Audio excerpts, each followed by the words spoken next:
അതുപോലെ തന്നെ പഴയ പ്രിയദർശൻ സാറിന്റെ സിനിമകളിൽ പലതരത്തിലുള്ള യൂണിവേഴ്സസ് ഉണ്ട്. അതിൽ ഒരേ കോമഡികൾ റിപ്പീറ്റ് ചെയ്യാം. നിന്റെ ചോരയ്ക്ക് എന്താണ് സെന്റിന് വേണം? നല്ല മനസ്സുള്ളവരുടെ ചോരയ്ക്ക് ചിലപ്പോൾ വാസന ഉണ്ടാവും. ഒരേ തരത്തിലുള്ള കൗണ്ടറുകൾ റിപ്പീറ്റ് ചെയ്യാം. ഏലിയാസ് മേനോൻ, കുര്യാക്കോസ് മേനോൻ, മേരി തമ്പുരാട്ടി, മേരി തമ്പുരാട്ടി. അത് ശരി. സെയിം ഹോട്ടൽ മാനേജർ തിരിച്ചു വരാം. സോറി സർ, ഒരു അരമണിക്കൂർ എല്ലാവരും കോഫി ഷോപ്പിൽ പോയി കാപ്പ് കുടിക്കുമ്പോഴേ പ്ലീസ് ആ ലോഞ്ചിലോട്ട് തിരിക്കും. കീമായിട്ട് ഞാനങ്ങ് വന്നേക്കാം. റൂം ശരിയാണോ? അത് മതി. ഭാര്യയോട് പിണങ്ങി വന്നിരിക്കുന്ന ജഡ്ജി ഏമാനും കിട്ടുണി താമസിക്കുന്ന അതേ വീട്ടിൽ കേണൽ ഭാര്യയോട് പിണങ്ങിയും കുറുപ്പേട്ടൻ ഇവിടെ വന്ന് താമസിക്കാം. പക്ഷെ ചെറുപ്പത്തിൽ ബാക്ക് ടു ബാക്ക് ഇരുന്ന് പ്രിയദർശൻ സാറിന്റെ സിനിമകൾ കണ്ടപ്പോൾ ശരിക്കും ക്യൂരിയോസിറ്റി ഉണ്ടാക്കിയത് ഇതൊന്നുമല്ല.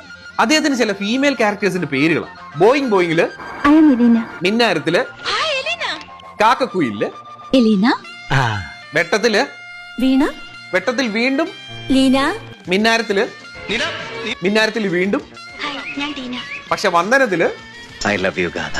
ഈ ഫീമെയിൽ ക്യാരക്ടേഴ്സിന് ഇങ്ങനെ സമാനമായിട്ടുള്ള പേരിലിടാനുള്ള കാരണം എന്തായിരുന്നു, അന്നത്തെ കൗതുകം എന്തായിരുന്നു എന്നൊക്കെ ആരെങ്കിലും ഇന്റർവ്യൂവിന് ചോദിക്കുമോ എന്ന് നോക്കാറുണ്ട്. പക്ഷെ ഇന്നേ ആരും ചോദിച്ചു കണ്ടിട്ടില്ല. ഞാൻ കാണാത്തതാണോ എന്ന് അറിയത്തില്ല.